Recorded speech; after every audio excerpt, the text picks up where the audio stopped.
the portal system in Marquette and where we're going with this, something like that. Okay, if you come up with Whatever, something more clever, we'll figure it out. Yeah, exactly. Yeah.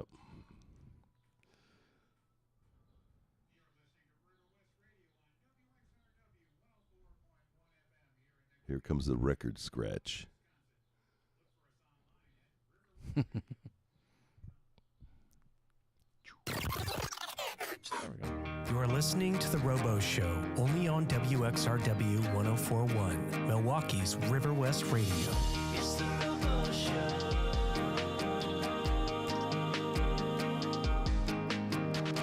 It's The Rowbo Show.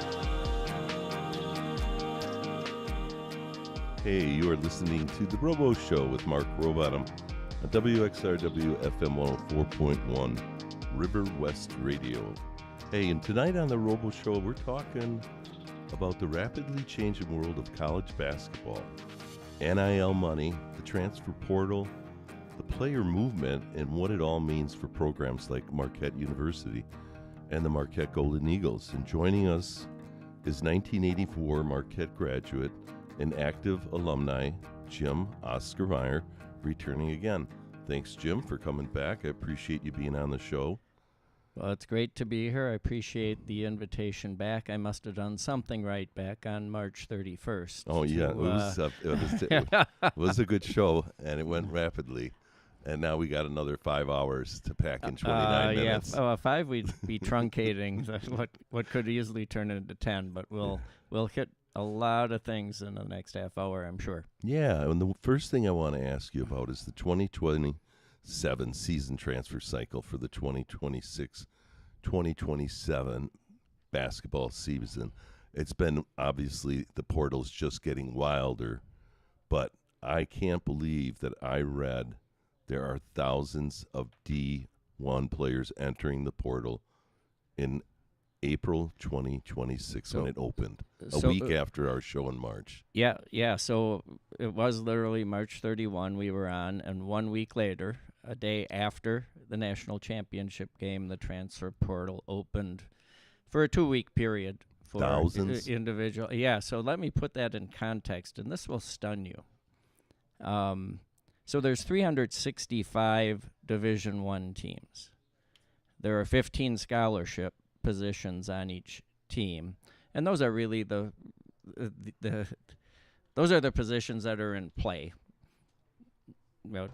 for lack of a better term, in terms of individuals transferring. That's just under 5,500 positions. Okay, now think about it. About a quarter or 25% of those players are out of eligibility when the season ends. So that brings you down to about 4,100 transfer eligible D1 players. Right? The amount of players who went into the transfer portal is about 2,600. Oh. So 60%. Now, that 4,100 number is probably a little high because certain teams just have no transfers or whatever. But think in terms of 60% to 2/3 of D1 players who are eligible are going into the transfer portal. And so if you retain under half of your people, under half of your players who are returning, that's the new continuity. That's a win. That's a win, assuming those are players you want to retain. I mean, it's you have to look at it from multiple perspectives. But to your point, it really has gotten pretty wild. Yeah. So I saw some of these schools that really did well in the portal. They're major portal winners. Now it's just so weird to see this because usually it'd be who had the best recruiting team. And now it's still recruiting, but it's the portal, and it's the business. And the Louisville Cardinals got a couple of really good guys. They land Jackson Shelsted from Oregon and the former Kansas big guy that Fiore Biddingon. Yeah, now we may get into it a little bit if we talk specifically about Marquette, but we actually got a guy from Louisville. Yeah, how did we do that? Well, do you want to go back to March 31st? Because I think what's interesting is if you kind of follow what happened at Marquette, there's a lot of interesting lessons and topics within there. So like you talked about recruiting, obviously that's a big piece of this, but in my view, a lot of this starts with retention. Yeah. So those individuals who are transfer eligible and you want to keep, are you able to keep them? Right. And in the case of when we were here for the first show, we knew at that time that Marquette, around about that time, that Marquette was able to retain many of their key players who were coming back. You're thinking Nigel James Jr., who somewhat surprisingly was Big East Freshman of the Year. And by the way, that was a big retention because without knowing any details, I can guarantee you that teams were after him. Oh, for sure. And they were after him before the season ended, undoubtedly. And so you have individuals like him, Adrian Stevens, Royce Parham, coming back who Marquette certainly wanted to retain. And we knew going into the opening of the transfer portal on April 7th that they weren't going anywhere. Yeah. And retention helps in this whole financial calculus because when you retain players, they're sticking around for a reason. Yeah. And the primary reason is not likely money. It's because they like the culture, they like the situation they're in. There's a level of comfort. Remember, these are 18, 19-year-old kids. Right. And the example a couple years back at Marquette with Cam Jones staying his senior year, who no doubt was offered bigger money to go elsewhere. Yeah. And he trusted the fact that he was going to get extensive coaching to expand his skills into the point guard position beyond just shooting guard. Now he's playing for the Indiana Pacers, and the long-term plan has worked for him. Right. Yeah, so these kids, their career begins, when they get a portal job. Well, yeah, and or maybe it already began. Well, you can stick around, and it may work out well for you, or you can shift around. We lost really 4 players to the portal, all in slightly different ways from our roster last season. So Zayd Lowry had been dismissed from the team back in December. We knew that he would go into the portal, which he did, landed at University of Dayton. Okay.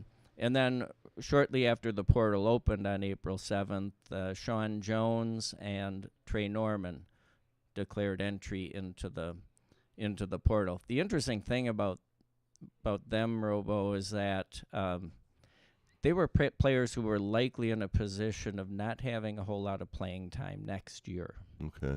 And so even absent any NIL money or something of the sort, they likely needed to find a new home. I think I wonder if some coaches aren't saying, you should go for it. Oh, I think that's absolutely the case. Yeah. And there has to be an honest discussion there. In the case of Sean Jones, he was, honestly, the kid had the worst injury luck in the world. I've never seen anything like it. And then, in some respects, the bad luck of Nigel James Jr. coming in as a freshman and just on a launching pad. Yes. Such that he clearly is going to be next year's starting point guard. Right. And, Sean's in a position where he has to find a home elsewhere. He landed at Toledo back in his home state of Ohio. Trey Norman is actually staying here, and he must have loved Milwaukee so much that he will be playing next year at UW Milwaukee. Oh, wow, okay. Yeah. So, how does the portal system and the money system work with the public universities versus the private universities? Well, I don't know exactly how that works. And in some cases, if I knew a lot of it, I wouldn't talk about it on the radio. But you know more than you're going to share. But we'll maybe get into this later. But there's actually some little kinks starting to form in the whole system, and it'll be interesting to see how that plays out. I think a lot of these private institutions are going to have a lot of success because they don't have to report all their money publicly. So the big donors can really make a difference at the Notre Dames and the private universities. I mean, that is one aspect where private university does perhaps have some advantage in that they don't have to disclose. And then further, with teams in the Big East that are, well, with the exception of UConn, non-football schools, and that also offers a significant benefit to those teams, because the reality is today, men's football absorbs a lot of the donor money. Yeah. Well, let me ask you about Shaka Smart. I always felt he was kind of a cultural coach, building, a team, a camaraderie. And how is the portal changing the way he coaches? And how does he adapt to this new system? Knowing that you might only have a guy on your team for a year. My sense is that it hasn't changed him much in terms of his approach to coaching. I think he has probably adapted his views a bit in terms of, the realization that, some individuals are going to want to move on. Yeah. And the need in some cases to bring in individuals to cover gaps in the in the following year's starting lineup. Well, he's looking into the portal system a lot more than he once did. Do you think he's getting into it a little late, or are there a lot of coaches that kind of were just waiting for this to evolve to see how it played out? Oh, I think it's a combination of all of that, Rowbo. And I think if you look at Shaka's record as it relates to the portal, many started criticizing him about 3 years ago for not going into the portal. Uh-huh. I mean, the fact is, 3 years ago, we had such a solid team. A kid would have been crazy to transfer into Marquette because he wouldn't have played. Yeah. So why bother with the portal? And so why bother with the portal? I think there could be a reasonable critique that he was a little late last year. I believe Shaka felt he had a good enough team, and then things just didn't happen. And I know I know Shaka reasonably well. One thing he has never told me about specifically, but the guy reads a lot. I've heard one of the people he has read a bit of is I don't know if you've heard of the professional poker player Annie Duke. Nope. But she's written a couple books about playing poker and playing probabilities and how complex it can be, and I hopefully don't butcher her too much in a couple of things that she said, but I think one of the points she makes is don't absolutely equate good results with good decisions or good strategy. Right. And vice versa. Yeah. Just because things don't turn out doesn't mean that you necessarily did it wrong. I think there were a lot of people who got very critical of Shaka last year for a 12-20 season. Yeah. And I just sort of looked at it as, hey, this is part of competition. And it doesn't necessarily mean that everything was messed up, and that I think he has stuck to a strategy and building a culture. Interestingly, just 2 or 3 days ago, we got a very late freshman commit. Colton Crowdis is his name. Oh, the Canadian? He's the Canadian who played prep school up in Maine. And Providence, St. John's, and Marquette were his final 3 teams. Yeah, I watched a 2-minute clip on that kid. He's exciting. All 3 Big East teams. Now, if you look at the records of those 3 teams, Providence, heavy transfer portal, heavy turnover. Same at St. John's. Marquette, quite a bit different. Yeah. And I just read an interview done with Colton just within the last couple days, and he said one of the attractive things to him about going to Marquette was that he said, they actually retained 10 of their players from last year. There's a reason that happened, right? And he said there seems to be a commitment there. Well, I want to go somewhere where there's where I feel that there's a commitment. And so, maybe you could argue that maybe we relied too much on commitment, but commitment and loyalty never go away. Yeah. And I think as soon as you sacrifice it, well, be prepared for what's coming. It may not be so pretty. Right. So I think it creates there's a lot of interesting debate topics there that we could get into. And so, in that case, there was, and one of the other players that Marquette got in the two main, we talked earlier about the Louisville kid, Sananda Frew is his name, 6'11", 250, has 1 year left of eligibility. He will definitely play center for us. Perfect fit in terms of what Marquette needed. And then the other guy's going to replace Sheik Pearson. Well, Sheik Pearson is the fourth transfer out be a story that we didn't talk about, but we sort of I think many people felt Sheik was hanging around, and then just as the transfer portal was about to close, he entered it. Yep. Rumors quickly surfaced that he was heading to St. Louis University, back near his home.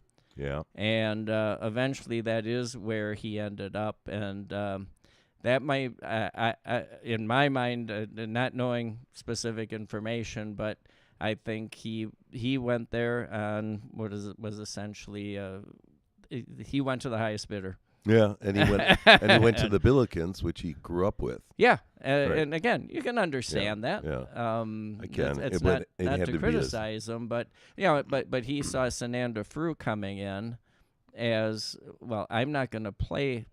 I may not play as much next year as I would like, and again, these are decisions they're perfectly entitled to make. You can't beat them up for doing it. Well, I think that a point you made about the retention of 10 players with the portal, and nearly what percent of them are going into the portal? Did you say? Well, yeah, it's 60 to 65%. So you're retaining 10 of your 15 people. Oh yeah, and remember, 2 graduated. Right. So 10, I think that not only are coaches going to be looked upon for their actual record, but they're going to be starting to look at their retention rates too, and who's holding on to the students and the student athletes. So and how about retention of fans?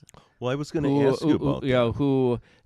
I mean, you have to think at some of these schools, they literally walk into game 1 and are wondering who the heck's on the court. How do you get do you get yourself emotionally attached to a player? Oh, absolutely. I know, but I mean, should you? I have. Should you? I can't. You can't help it. Yeah, I get that. Yeah, I think you it can't is help changing it. things, in terms of how people feel about players and the drafting and whatnot. Yeah, and the other key transfer that Marquette was able to acquire this year, and I think this is another big one, and he's a local guy, and this is Nolan Minasali, St. Thomas kid. The St. Thomas kid. So he from Brookfield, played at Marquette High.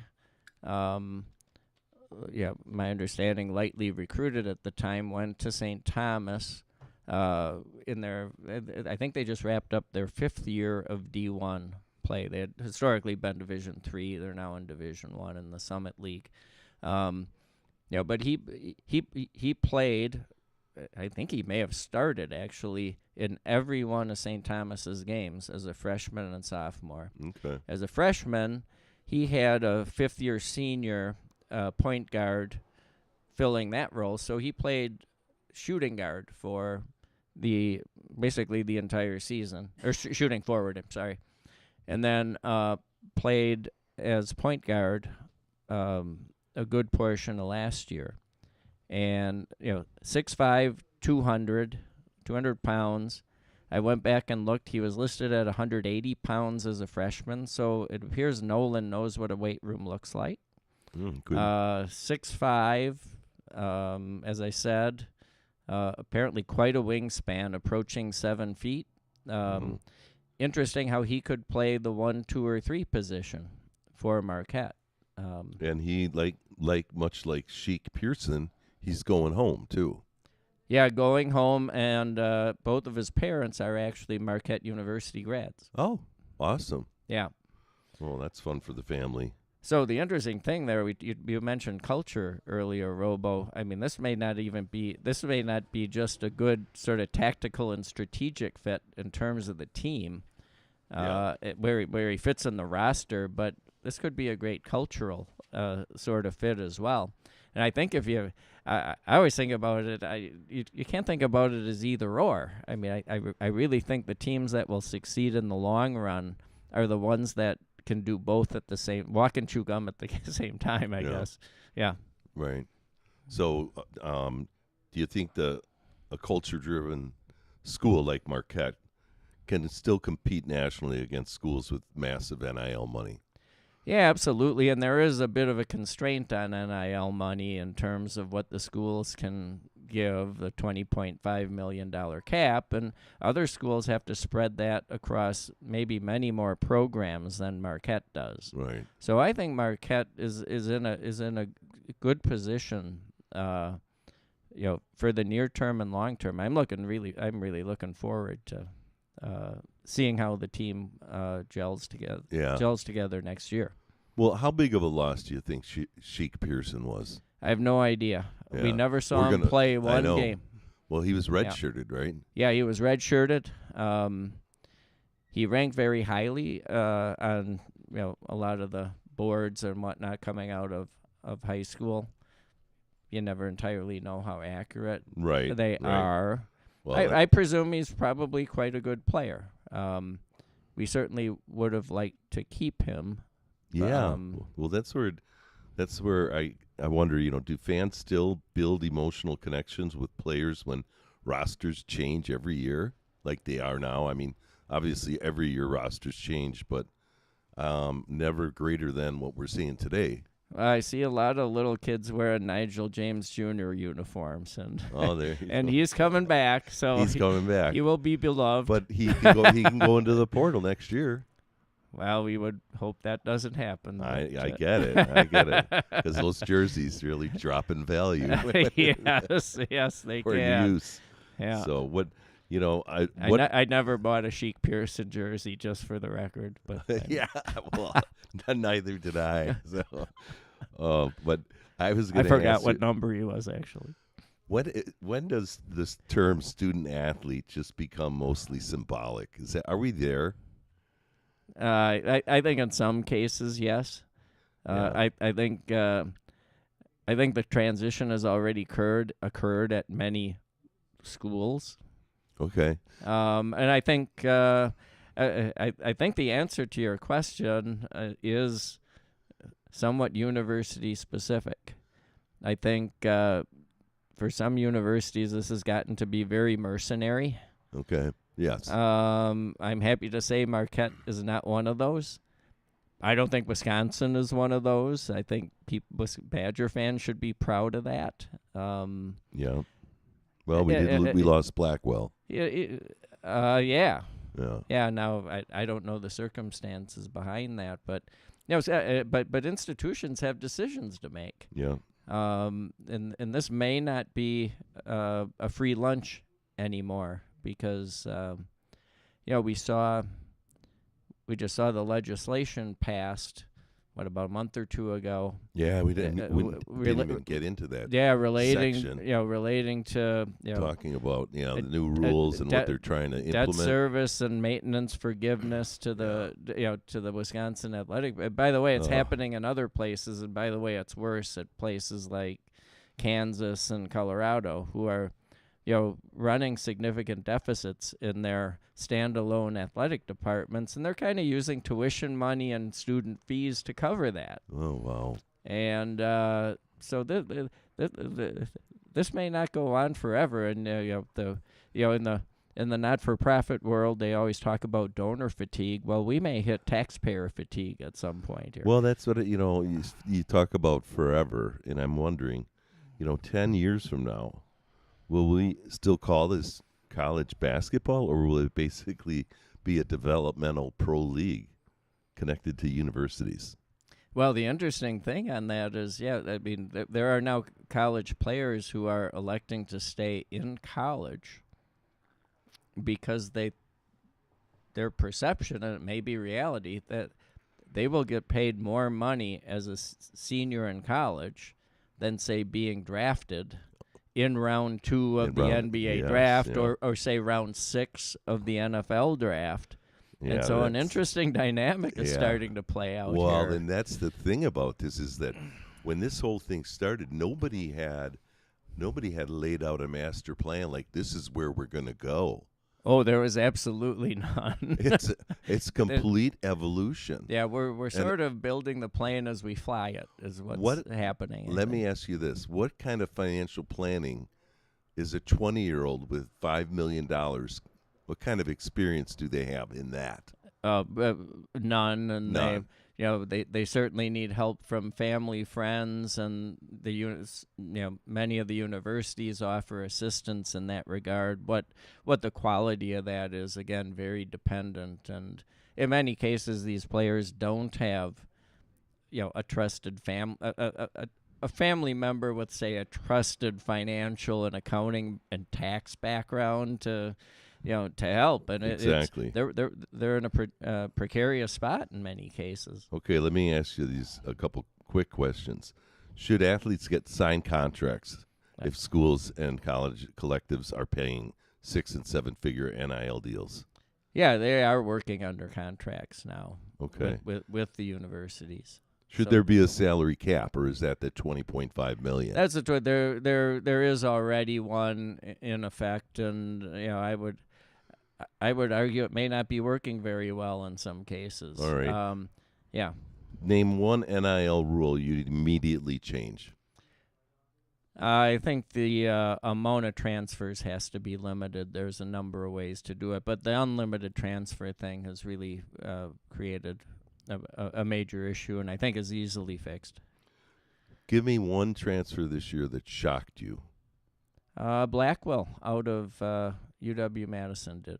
Why was that? Why did it shock you? I'm not as close to that program as Marquette's, but it seemed to me he was a fairly good fit at Wisconsin. He had a player. lot of success, yeah. It did really surprise me. Yeah, I wonder, do you think fans will tune out because of constant roster turnover, or how is that going to impact our fans? I think it may already be having an impact among some fans, and particularly at some universities. I know people who are at very basketball-centric universities that aren't Marquette, and they're starting to scratch their heads. Well, it's an interesting topic, and I'm sure I'd like to have you back when the season starts, if you would want to come back. I'd be happy to, Rowbo. All right, cool. Well, you've been listening to Jim Oscar Meyer and Mark Rowbottom on the Rowbo Show on WXRW, FM 104.1, River West Radio. Thanks for listening, and go to River West Radio to get your tickets for the gala. We're taking a boat ride. We're doing prizes, food, raffle, karaoke. RiverWestRadio.com. May 29th. Get your tickets now. I got the commercial in.